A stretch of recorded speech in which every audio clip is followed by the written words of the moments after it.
Ya, pemirsa, bagaimana TKN Prabowo Gibran membuktikan temuannya bahwa ada pencoblosan surat suara ilegal yang akan menguntungkan salah satu paslon, dan bagaimana tim Ganjar Mahfud memberikan perlawanan hukum terhadap isu ini.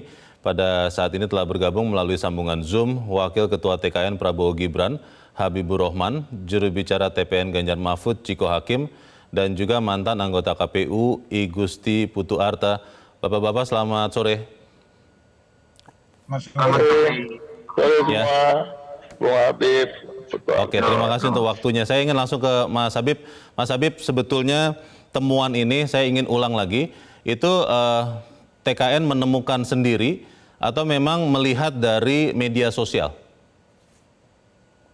Ya, ada informasi ya yang masuk ke TKN ya, baik dari media sosial maupun dari pihak lainnya menyampaikan foto dan rekaman ya, video sebagaimana disampaikan.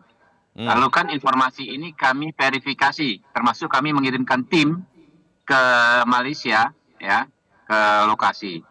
Di mana tadi siang saya sudah mendapatkan laporan awal yang cukup lengkap dari tim yang berangkat ke Malaysia. Ada dua hal yang disampaikan. Yang pertama, diyakini ya peristiwa tersebut terjadi di Malaysia ya, di pemilu saat ini ya. Jadi bukan rekaman lama ini ya, ini pemilu saat ini. Lalu disampaikan juga bahwa kemungkinan besar ini melibatkan ya pegawai pos office di Malaysia pada tingkatan cabang atau sawangan, disebutnya begitu istilahnya ya. Karena dari dokumen yang terekam di dalam di dalam video tersebut bisa disimpulkan oleh KBRI dan sudah berkoordinasi dengan polisi di Raja Malaysia bahwa itu melibatkan petugas pos ya, pos Malaysia di tingkatan cabang. Nah, saat ini ya polisi di Raja Malaysia sedang berupaya mengcapture atau menangkap gambar itu barcode tersebut ya, agar nanti bisa diketahui orang yang membawa surat tersebut. Baik, Mas Habib, saya melihat juga video yang sama. Ini saya lihat di akun Instagram dari akun Haji_Gus_Mahzun. Dan di gambar ini juga terlihat ini adalah tangkapan atau video yang dipost di TikTok @Haji_Gus_Mahzun. Dan ini di Instagram itu ada tulisan 3 days ago, 3 hari yang lalu. Haji Gus Mahzun ini adalah pendukung 02 tim kampanye atau bukan, Mas Habib? Kita nggak tahu ya Haji itu siapa, tapi yang jelas tim ini sudah bergerak ya. KBRI sudah bekerja sama dengan PDRM dan Bawaslu, KPU juga sudah mengirimkan tim di sana untuk mengusut tuntas kasus ini. Saya pikir kalau barcode tersebut sudah bisa terbaca, gampang sekali nanti untuk mengungkap kasus ini. Oke, jadi TKN tidak mendapat video ini dari akun yang baru saja saya sebutkan ya, langsung dapat dari sumber lain begitu, Mas Habib? Dari sumber yang lain, ya betul. Dari sumber yang lain. Oke, saya ingin ke Mas Ciko. Mas Ciko, ini kan disebut-sebut yang dicobloskan itu adalah paslon 03. Dan itu kalau menurut Pak Mahfud bisa juga bukan adalah pendukung 03, bisa juga dilakukan oleh orang lain. Penjelasan tim 03 seperti apa, Mas Ciko? Ya, penjelasan kami sebenarnya sama apa yang disampaikan oleh Habibur Rahman. Saya tidak sama sekali tidak berbeda, bahwa kami ingin Bawaslu dan KPU segera mengungkap kasus ini hingga tuntas dalam waktu yang cepat, bahkan sebelum pencoblosan terjadi, karena ini tidak menguntungkan bagi kami sama sekali ya kan kalau kita bicara pencoblosan juga berapa ribu suara ya katanya, kertas suara yang sudah dicoblos. Kalau nggak salah saya mendapatkan laporan tadi katanya ada sekitar 1.000 lebih gitu ya, walaupun ya itu 1.000 terlihat banyak, tapi sesungguhnya itu tidak banyak untuk capres dan cawapres. Nah ini kan nggak sebanding dengan nama buruk yang akan kami terima bila ini angsur-angsur bahkan nantinya seperti yang terjadi sebelum-sebelumnya tidak terungkap. Nah ini harapan kita ini segera diungkap. Dan menurut kami ya dari kacamata hukum maupun kacamata orang awam seharusnya pengungkapan kasus seperti ini tidaklah terlalu sulit. Itu tadi yang dikatakan Bung Habib bahwa ketika barcode-nya bisa dibaca itu ada di wilayah mana dan lain-lain. Dan kita juga mempunyai teknologi forensik, digital forensik misalnya. Siapa yang pertama kali mengirimkan gambar itu ke akun medsos mana, itu kan bisa dibaca kalau kita melakukan digital forensik di kepolisian misalnya, itu bisa diketahui dari merek HP apapun itu bahkan bisa diketahui. Di lokasi di mana itu bisa dibongkar. Nah ini yang harapan kita harus segera diungkap, dituntaskan. Dan kami tidak peduli ini siapa yang melakukan, walaupun tentu pada sekarang ini kan tadi saya agak protes nih, Mas tadi bilang pas presenter mengatakan perlawanan hukum seperti apa yang akan kami lakukan. Nah, kita nggak ada perlawanan hukum karena kita belum tidak termasuk dalam yang diduga atau siapapun yang diduga. Ini kan kalau dalam hukum harus ada siapa yang disangkakan melakukan hal-hal tersebut. Ini kan bukan dari pihak kita juga. Kita belum tahu dari pihak mana. Dan harapan kita ini segera diungkap. Supaya ini tadi bisa dikatakan juga ingin mendiskreditkan paslon kami atau ingin mendiskreditkan pemilu secara keseluruhan. Mas Ciko mau konfirmasi saja, berarti memang tidak ada usaha untuk melakukan kecurangan seperti ini yang direncanakan oleh tim 03 ya? Ya nggak ada lah, mana ada. Mana mungkin ini betul apa dilakukan rapat itu, ayo kita coblosin surat suara di Malaysia. Enggak lah, ini sama sekali bukan apa yang ingin kita kerjakan, dan saya yakin tidak ada paslon manapun yang mau melakukan hal-hal seperti ini. Secara Pak Putu, institusi. Baik, Pak Putu, ini bukan peristiwa pertama kalinya terjadi tentunya ya, ada pencoblosan yang ilegal di luar negeri. Kalau Anda lihat ini memang akan terus terjadi setiap kali pemilu atau seperti apa Pak Putu? Ya, sebetulnya sejak tahun 2009 ini terjadi, 2009, 2014. Cuma memang 2 kali pemilu itu relatif agak lebih heboh karena dunia teknologi kita, dunia digital sudah mulai terbuka. Kemudian orang sudah bisa menjadi jurnalis sendiri dengan memvideokan pada tahun 2009, mungkin belum semasif ini. Masih bisa kita lokalisir. Point of view-nya adalah kenapa persoalan ini terjadi. Pertama, hampir di semua pemilu, baik luar negeri maupun dalam negeri, sering sekali level penyelenggara di level bawah justru lebih banyak dikendalikan oleh orang yang tidak ada kepentingan dengan pemilu. Ini yang sebetulnya kata kunci yang pertama. Apakah KPPSLN, apakah KPPS di dalam negeri? Katakanlah ketika bicara soal KPPS di luar negeri, misalnya PPLN, itu kan sebetulnya bagian dari organisasi pemerintah yang ada di sana yang sangat mungkin hubungan emosional antara para pejabat di sana dengan para penyelenggara yang berbaju KPPS dan PPLN sangat dalam, sehingga kemudian hubungan-hubungan personal ini yang mempengaruhi kerja-kerja yang harusnya mereka imparsial. Nah, inilah yang menjelaskan kenapa 2014 juga terjadi, tahun 2009 pada zaman saya juga terjadi, cuman tidak meledak. Poin pertamanya adalah seperti itu, sehingga proses memastikan independensi penyelenggara di level bawah itu menjadi sangat serius untuk kemudian dipetakan dengan baik. Apalagi ketika para pejabat yang berkepentingan di situ punya kepentingan sangat dalam. Apakah kemudian dia menjadi calon seperti 2019 kemarin, anaknya juga menjadi calon dari duta besar dan seterusnya, maka fenomena ini akan berulang. Itu kemudian dari sisi penyelenggara.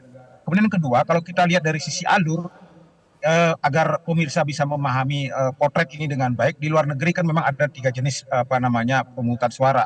Model pemungutan suara seperti di dalam negeri di TPS, kemudian ada model suara keliling, dan kemudian ada metode pos. Yang sekarang ini ada 156.000 lebih DPT yang model metode pos. Nah, ketika menjelaskan model metode pos ini, alurnya kira-kira begini. PPLN luar negeri kemudian menyerahkan mandat atau bersama-sama dengan KPPS luar negeri pos. Jadi ada namanya organisasi KPPS LN pos yang punya otoritas untuk kemudian mengirim ke pos dan seterusnya. Yang kemudian ketika diberikan di pos Malaysia, maka ketika KPPS luar negeri pos ini kemudian sudah hilang, maka otoritas itu berpindah kepada pihak lain. Siapa? Otoritas itu berpindah kepada pihak pos Malaysia. Nah, ruang kosong ini yang punya potensi diintervensi, Mas. Diintervensi, lalu ada kepentingan lain yang masuk tidak dalam pengawasan KPPS luar negeri. Titik rawannya ada di situ, pertama. Yang kedua, titik rawan yang lain adalah memastikan bahwa ketika pengiriman pos itu secara kolektif ke salah satu perusahaan, sangat Ya. juga mungkin diterima di sebuah perusahaan tidak dialirkan kepada para pemilik kita, tetapi secara kolektif dicoblos di situ. Sangat mungkin, Oke. karena tidak ada Ya. pengawas pos ini. Baik. Saya bisa jelaskan lebih dalam lagi nanti pada kesempatan sebentar. Baik, ini pertanyaannya adalah apakah memang ini sesuatu yang didesain begitu rupa? Apakah memang dilakukan oleh paslon yang gambar-gambarnya dicoblos di video itu? Atau jangan-jangan dilakukan oleh paslon lain yang kemudian juga berharap bahwa yang dicoblos itu akan mendapatkan diskredit? Apakah ini semacam kontra intelijen seperti itu? Tapi kita harus jeda dahulu, Bapak-Bapak dan pemirsa, tetaplah bersama kami. Prime Time News segera kembali.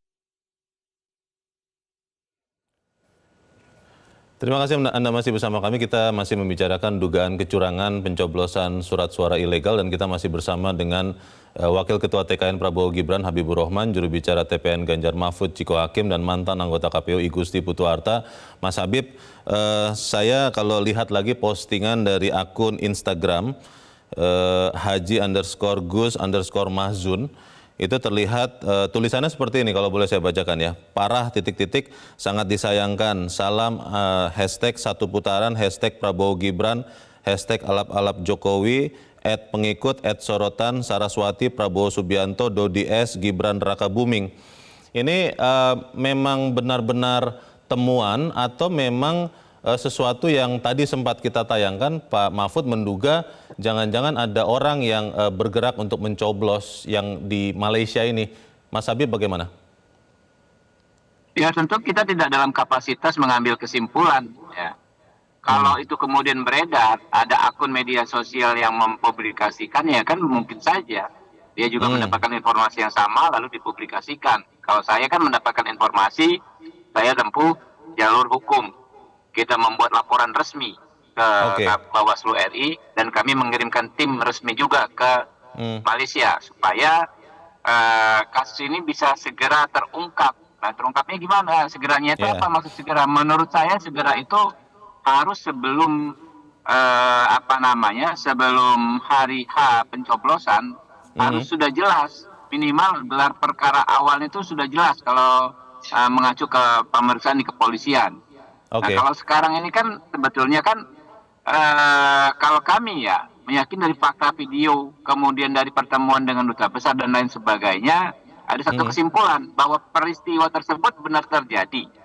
Ya, peristiwanya ada, tetapi siapa yang melakukannya kan kita belum belum bisa saling judgement. Kayak sebagaimana penyidikan perkara pidana biasa, ini kan pidana pemilu ya, deliknya sudah ada. Tetapi siapa tersangkanya itu kan yang belum jelas. Karena itu nggak boleh kita saling tuduh, ya kan ya. Dan penyidikan ini kan sebenarnya sederhana. Dari rekaman jejak digital yang di barcode satu, ya kemudian dari komunikasi. Tinggal saja nanti ditindaklanjuti sama penyidik. Nah ini yang sekarang sebetulnya kami menunggu juga Bawaslu sikap resminya disampaikan seperti apa. Kami dalam waktu dekat ya. Kemungkinan besok sore kami minta waktu audiensi juga dengan Bawaslu. Baik. Jadi saya ingin bertanya ke Mas Habib. Jadi ini sama sekali bukan operasi intelijen atau apapun itu namanya yang dilakukan oleh 02, bukan ya Mas Habib ya? Ya silahkan saja, nanti kan bukti yang menilai gitu kan. Kalau kami tentu membantah. Saya bertanya ini Mas Habib. Itu, karena ini Saya hanya bertanya iya atau tidak begitu. Iya, tentu kami sangat membantah gitu kan. Oh tidak ya, jadi 02 tidak melakukan ini ya Mas Habib ya? Halo? Pasangan 02 tidak melakukan ini berarti ya? Anda dengarkan, saya dengan tegas membantah kalau Anda menuduh seperti itu. Gitu. Bukan, saya bertanya Mas Habib. Iya, kalau ada makanya saya menjawab. Baik. Karena kemudian saya harus bertanya ke Mas Ciko. Mas Ciko, pernyataan Pak Mahfud itu kan mengatakan bahwa ini bisa saja orang lain yang melakukan. Saya bertanya begitu ke Mas Habib karena kan tadi akhirnya kalau logika normalnya ya karena Mas Habib yang pertama kali melaporkan ke Bawaslu, jangan-jangan, bisa juga tidak, saya yakin tidak. Nah pertanyaannya bagaimana kemudian penjelasan hal ini bisa dilakukan oleh tim 02, tim 03 juga Mas Ciko?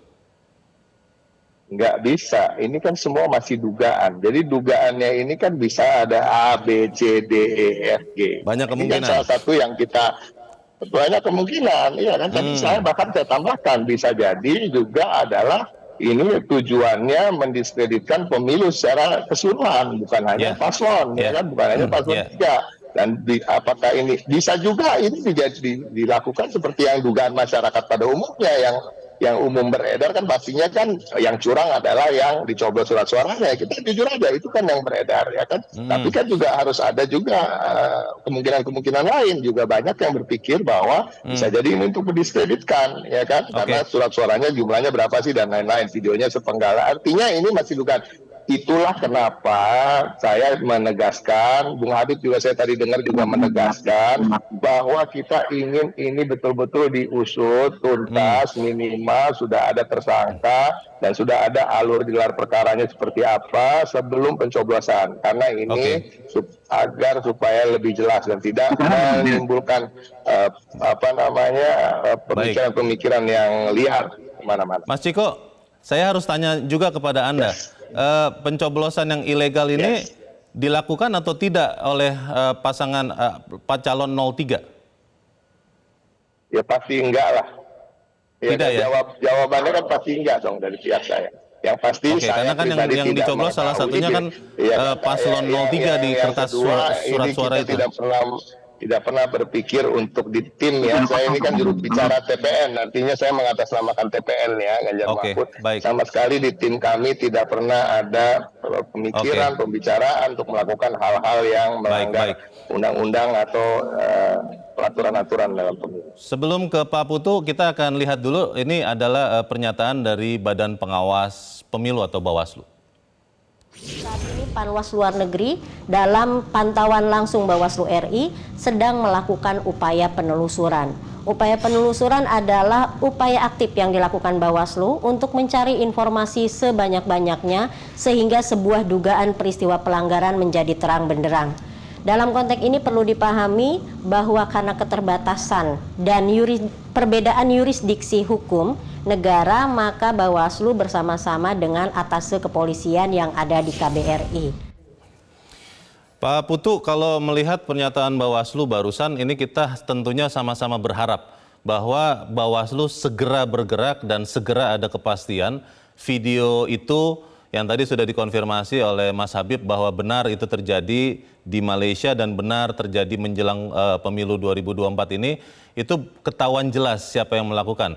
Tapi kalau menurut pengalaman Anda, Pak Putu, ini bisa tidak diketahui katakanlah sebelum tanggal 14 Februari pencoblosan? Sangat bisa. Saya ingin menjernihkan ini juga agar bisa lebih jelas. Saya sepakat bahwa fakta ini terjadi. Kemudian yang kedua, fakta ini sangat potensial terjadi di wilayah yurisdiksi pemerintah Malaysia, di kantor pos, ya, karena surat suara itu akan segera dikirim ke alamat-alamat yang dituju. Itu yang kedua. Yang ketiga, itu berarti sangat mungkin dengan pola-pola yang terjadi pada pada peristiwa-peristiwa yang sama pada pemilu-pemilu sebelumnya, ada operator orang Indonesia yang menggerakkan kemudian oknum petugas di Malaysia, apakah di pos, untuk melakukan operasi ini. Jadi tidak mungkin langsung tim kampanye ataupun orang Indonesia yang akan melakukan operasi, karena itu ada di wilayah kantor pos milik pemerintah Malaysia. Operasi ini yang kemudian bisa dengan cepat bisa ditangkap. Kemudian yang ketiga, saya orang yang sangat percaya bahwa sebetulnya semua capres ini jadi korban. Pola-pola yang terjadi selama ini dari 2009-2014 sebetulnya ini kan kegenitan oknum tertentu. Kegenitan oknum tertentu, apakah kemudian tim kampanye caleg tertentu, apakah operatornya juga bergerak di situ atas perintah caleg, kita tidak tahu. Mudah-mudahan fakta ini terungkap, yang kemudian mengorbankan capresnya. Di beberapa kasus tidak ada order kecurangan dua ini, capres dan caleg misalnya, di beberapa kasus. Tapi kalau kasus yang sekarang seolah-olah ada dua order, capresnya juga dicoblos, calegnya juga dicoblos. Karena ada gambar caleg yang dicoblos juga ya Pak Putu ya? Ya. Sehingga saya kira saya dengan pengalaman selama ini saya ingin mengatakan bahwa kawan-kawan di Capres ini sebenarnya jadi korban saja atas dinamika kegenitan yang dilakukan oleh oknum itu. Ya. Ini ada informasi Pak Putu bahwa memang mungkin ini justru yang yang berkepentingan adalah calegnya, bukan capresnya. Ini capres hanya disertakan saja, Pak Putu. Oh ya.